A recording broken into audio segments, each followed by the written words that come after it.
Welcome to Mental Health Without Borders, the Global Wellness Podcast with Dr. Lindsay Frey, where we dive into the complexities of mental health from a global perspective, exploring how different cultures approach wellness and what we can learn from one another. This episode is sponsored by Finding Hope Wellness Center in Tampa, Florida, where individuals, families, and couples can go to receive hope and healing for their mental health. Go to www.findinghopewellnesscenter.com to find out more. So let's get started. In this episode, we are going to sit down today with Dr. Jennifer Bradtke, clinical psychologist, group therapist, and founder of ChangeWorks Psychology, to explore the emotional toll that high-achieving professionals often carry behind the scenes. Dr. Jennifer is a US and UK licensed registered clinical psychologist with over a decade of experience helping clients reclaim balance, rest, and clarity. Based in Edinburgh, Scotland, she provides therapy, wellness workshops, and mindfulness-based trainings.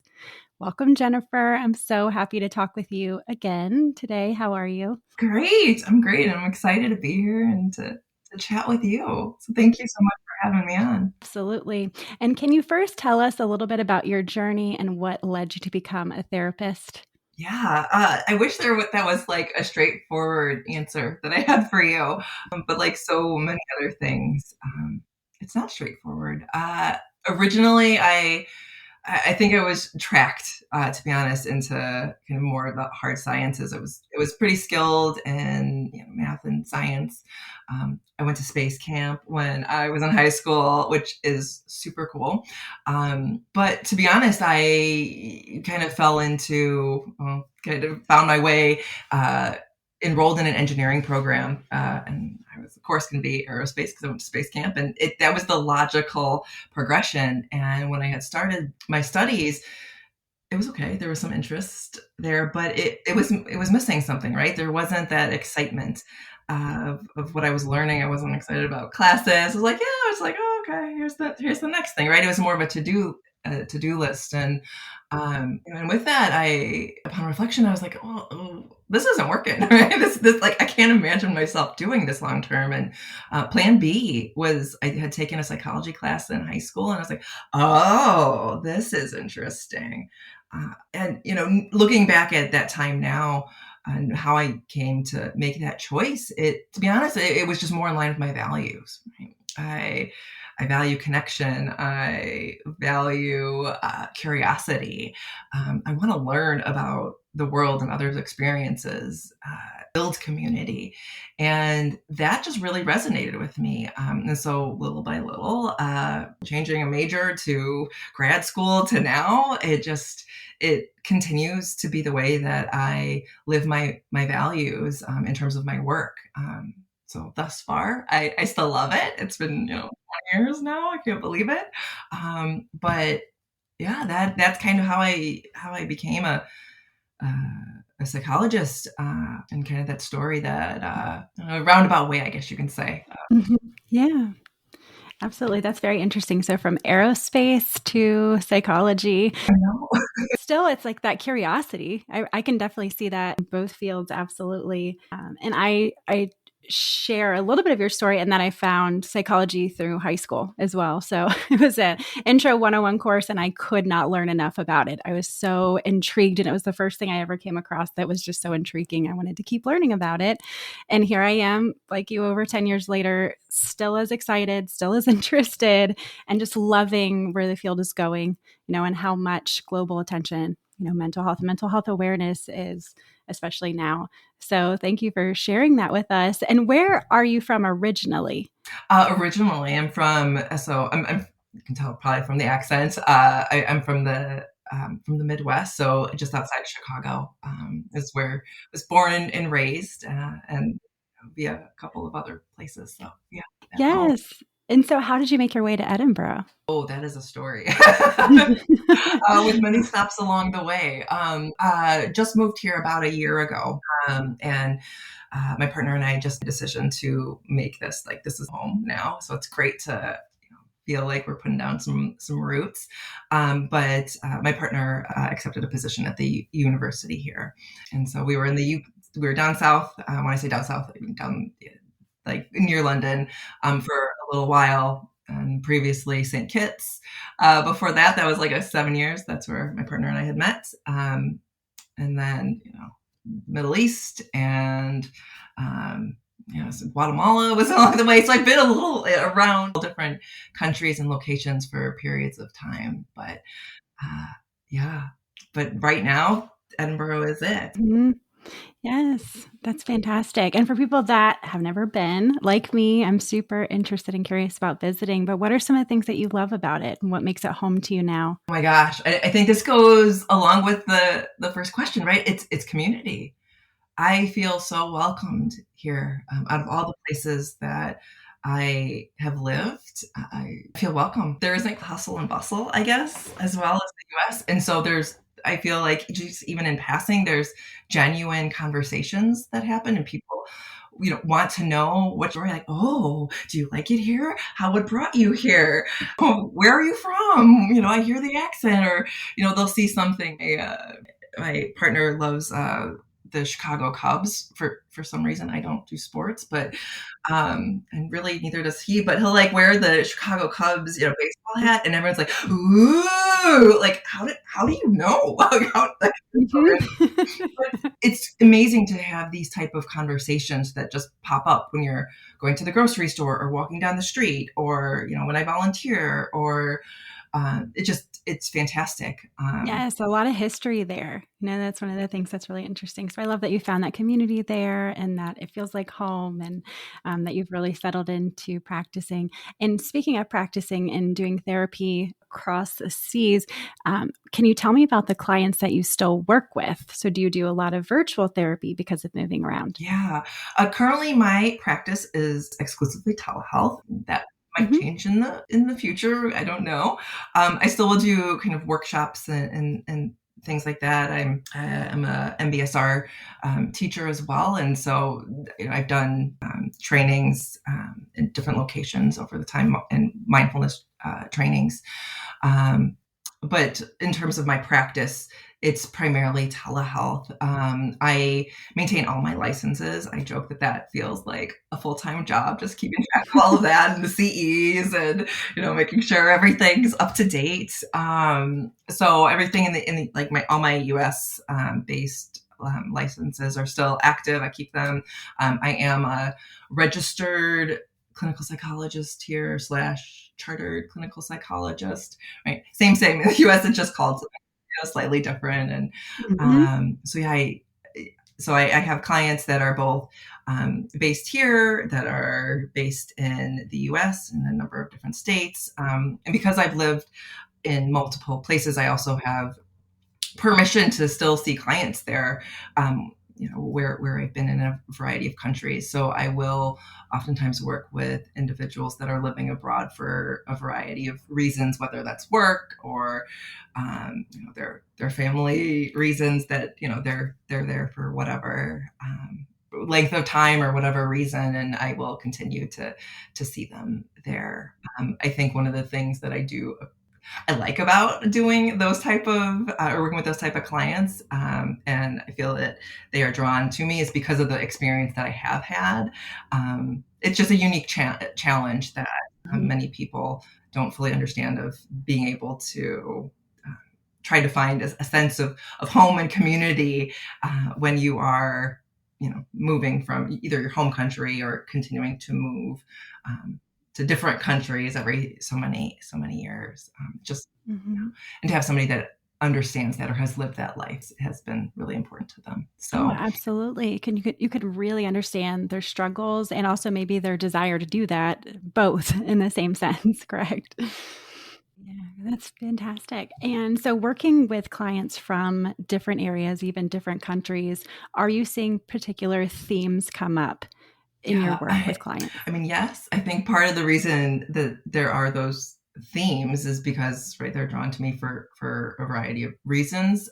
So I work with primarily anxiety disorders, and professionals that are struggling with pretty severe burnout. These are high functioning individuals that are very achievement oriented, and pretty anxious, right? And so those are, of course, themes that will always come up in my work.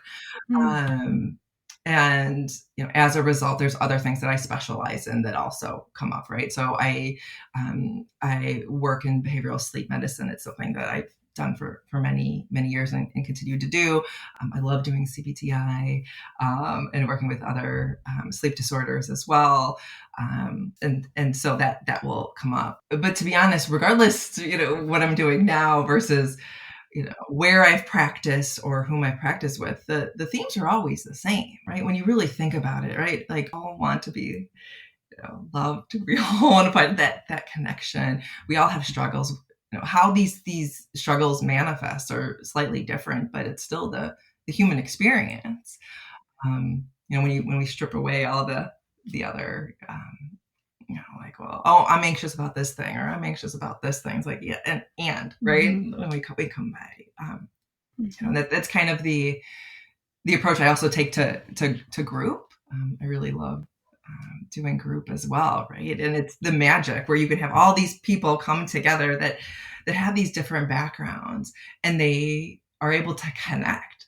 And how healing and magical that is, and that they're able to see that, yeah, this person has a different background than I do, but they can understand me, right? They understand what it's like to be disappointed or to feel rejected or to not feel enough, right? And to be seen, right? So yeah.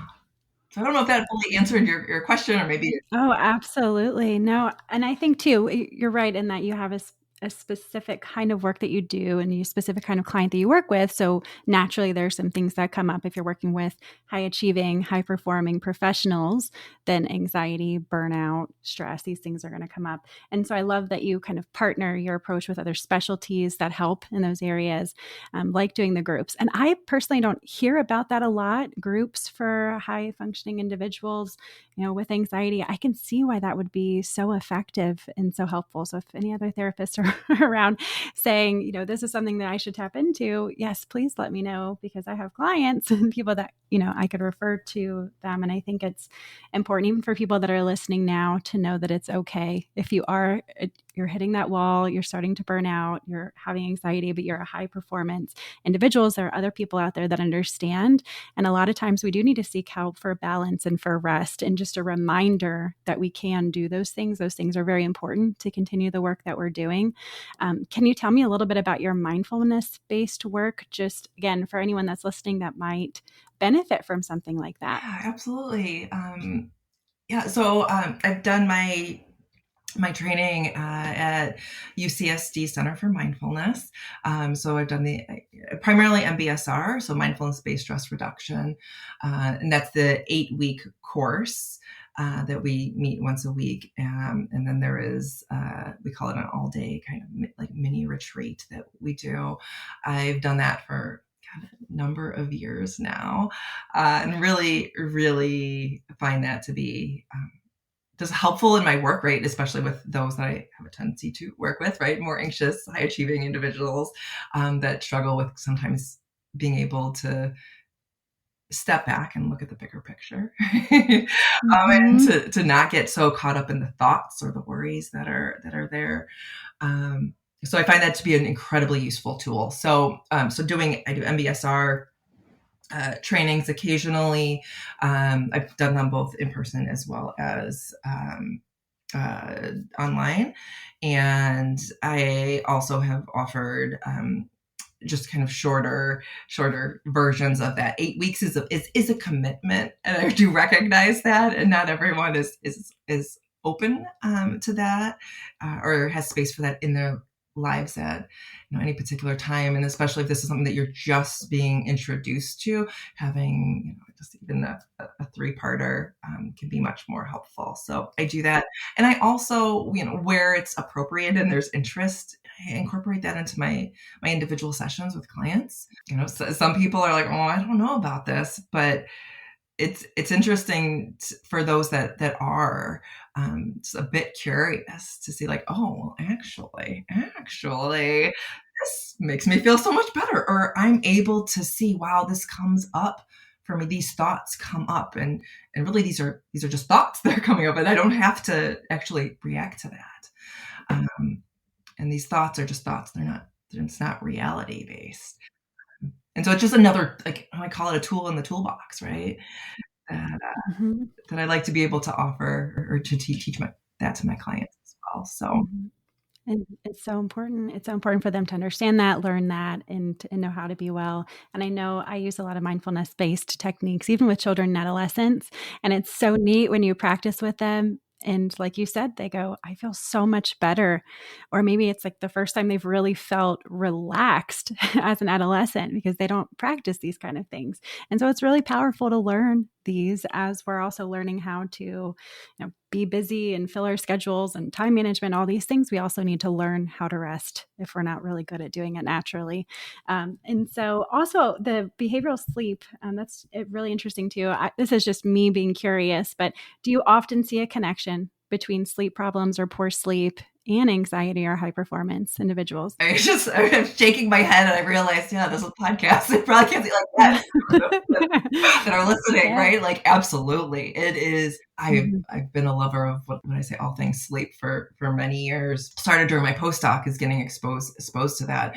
And it is just incredible to see the connection. And there's lots of cool research being done, more so about the kind of the impact that sleep has on mental well-being, and which is amazing. So to be honest, that's one of the things that I've been becoming more and more involved in. No, perhaps like in addition to all the other things that I really enjoy doing, like I'm just really curious about it, and have been considering sitting for the boards at some point for the DBSM. So it's just incredible to see when we really start to look at people's sleep, how their mental health and some of the symptoms that they're seeing really do start to improve. In fact, here in the UK, there's been discussion more recently about CBTI being the first line treatment for those that are struggling with anxiety and depression because of this dramatic increase that can happen. And sometimes, and I'll have to pull the research for you if you're interested. I could send it over because I don't know the exact numbers, but that first line treatment of getting their sleep under control sometimes actually will eliminate those issues, like the anxiety that they're feeling. That's incredible. Right? Which is like, oh my goodness, it's fantastic. And then when you think about like something like CBTI, it is a short term, more solution focused approach that has such incredible impact on our lives, right? Because we don't clearly, when we're not sleeping well, and then we become more anxious about the fact that we're not sleeping, and just this vicious cycle that happens. So yeah, I can see that too. Absolutely. I think it's incredible to talk about, and I think it can put some more control back into people's hands to go, oh, okay, so if I fix my sleep or try to have better sleep habits, that could help a lot. That could help with my stress, my anxiety, my feelings of burnout, maybe my mood, sadness, some of these things, just by focusing on my sleep patterns and seeing what I can shift to be better at that and prioritizing it, saying it's really, really important. So that's a really great focus. And so I kind of want to shift over to ask, so how do you help stay grounded, and how do you stay grounded and care for your own mental wellness just while you're helping so many people, doing so many things, continuing your research, continuing to stay interested in this field just like I am as well. But how do you stay grounded yourself? Yeah, I really appreciate that question, right? That we're therapists are humans too, and we practice these things that we preach, right? For me, I'm good about boundaries. I prioritize sleep. That is something that I do. I do make sure I'm in bed at a specific time, and that I keep relatively normal, consistent bedtimes, wake times, that kind of thing. I exercise regularly. I love to have fun. I like to be silly. I have dance parties. I do volunteer. Like, I talked quite a bit about, I mentioned the word values, I'm sure like 4 times already, if not more. And me living my values helps with my own well-being, right? And so I care about community and connecting, right? I want to give back to this incredible city that has embraced me, and so I volunteer. I think when we had chat the first time, like I had mentioned, it's called the Bothy Boutique, which is a charity shop. So charity shops are are a big thing here in the UK. They are to support some type of nonprofit. So they're like little shops that sell things, things that are donated, and those profits go to support whatever the charity is. And so the charity that the Bothy Boutique supports is the Breakfast Bothy, which is, hopefully one day you'll come to Edinburgh, but those of our listeners that are from or familiar with the area, it's one of the old police boxes that is on the south side of a beautiful park called the Meadows. And it offers a variety of supports to individuals that are struggling with homelessness or being underemployed. So whether it's offering a breakfast, hence the breakfast bothy, right? Breakfast, hot meal, as well as other types of supports, right? Things that we don't even think about, right? Plugs for phones, where they could, plug in, and charge their phones, or different types of things that just help individuals that are struggling with, getting their clothes washed or showering, or trying to find other connections throughout the community that also support individuals that are struggling. And so that's what that supports. So I volunteer regularly. I had mentioned that also part of my wellness is I love plants. That's my new thing. I have to dive deep. So I propagate different types of plants, and we get fantastic donations of little, the little ceramic pots and things like that. And we can never sell all of those. So I just put I'll repot a plant, and yeah, that's something that we sell at the Bothy now, just to increase some of the sales and things like that, and add something nice for people into their homes. So it's these little things that that are truly significant, right? The things that help balance the things that are a little bit more heavy in our lives, that I find restorative. So for asking me, I love to share. Yes. You mentioned so many good things. I mean, practicing what you preach as far as prioritizing rest is so important, giving back to the community. And I don't know that that's emphasized enough today, and how much giving back is important, both for the community, but also for our own well-being. Like you said, we really deal with such heavy things, but to be able to give back our time and our attention and our resources to other people, it's hugely, hugely beneficial, I think, for the soul and for our own wellness, and just staying connected and grounded, like the question said. And then taking care of houseplants. I've not gotten into it. I'm not so good at it. I've tried really hard, but it is something I would like to be better at, because I have so many friends that do that and really enjoy it, and put a lot of effort and love into that. So I know that is important and very, very good.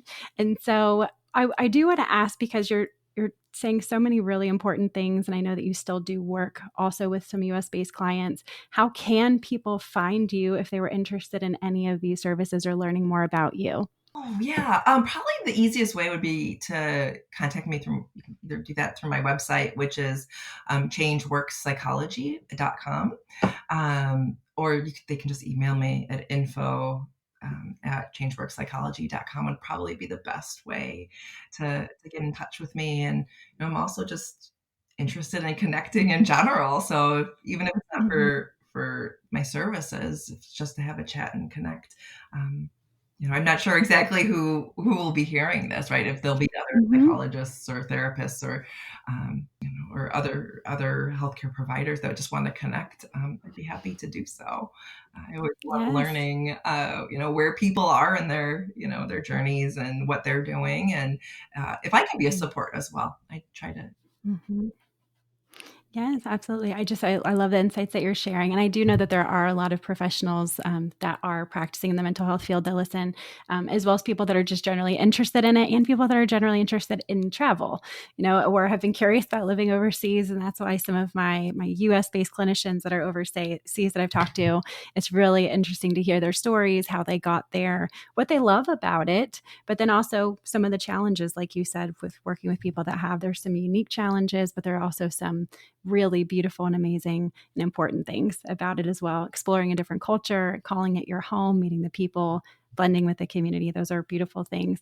And so my last question for you is, what's next for you? So do you have anything on the horizon that you're excited about? It could be personally or professionally. Yeah, I guess personally probably is going to be the first thing that comes up. I shared with you before we started recording that, Edinburgh is going to be home. Just going to be moving into a flat that we purchased. So that's coming up like next week. So I'm currently in the process of boxing up things and painting and all that good stuff. So that is probably the next big thing that I'm doing. So yeah, I think probably for the practice, it's just continuing to grow that, and got some new group offerings that I'm pretty excited about coming this fall. So if anyone's interested, yeah, I'd love to chat more or share more about what what that will be looking like, come September. So. Absolutely. Well, I will make sure that I have also what you had shared with me as far as where people can find you in the show notes, so that will be there if anybody's interested and they want to go check it out, or if there's any professionals listening that think that they could be helped by some of the services as well, making sure they go to your website and find out more information.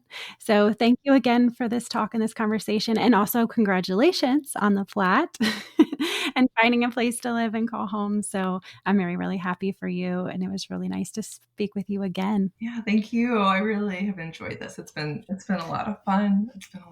So thank you again. Yes, absolutely. So thank you for joining me, and thank you for everybody that's listening for joining us on Mental Health Without Borders.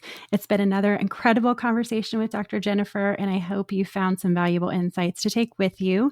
Remember, no matter where you are in the world or where you come from, your wellness truly matters. So be patient with yourself, take time for your well-being, and never forget that seeking help is a sign of strength. Be kind to yourself, and I look forward to connecting with you next time on Mental Health Without Borders.